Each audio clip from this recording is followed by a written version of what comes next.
Hello everyone, my name is Trenton Booker and this is the Week 7 Reading Reflection Assignment for Administration 1003. For sake of time, I'll get right into the story. I want to share about my experience as both a student and a teacher at the same small school. I grew up all my life going to one school. It's a small private school for our church, and when you hear that, you think something, nicer, but that's really, you hear private school and that's what you think. However, that's not really the case. It's only about 100 students. And, it's just in some of the church facilities. But, there's great teachers, and I really appreciate having that opportunity. All my life, though, from kindergarten to 12th grade, especially kindergarten to 10th grade, I really had a problem with being distracted and being disruptive and talking a lot in class. And I would see myself do that, and I would see my friends do that.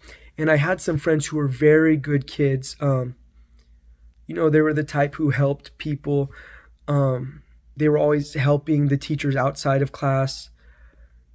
They were willing to do whatever was needed, but they always got in trouble for talking. They always seemed to be getting in trouble, for being disruptive in class. And I always kind of wondered, why is this happening? Why are these students who are so good and who aren't disrespectful, who never talk back, they just can't really seem to be quiet in class? Why is this happening?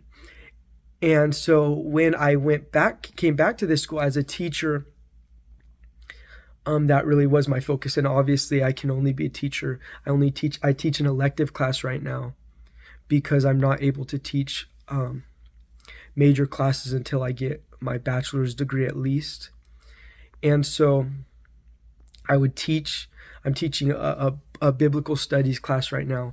And, right when my students came in, that was really what my focus was how can I get them to enjoy this class, and how can there not be always this discipline problem? And, I knew it was going to be a struggle for that reason because of how young I am still.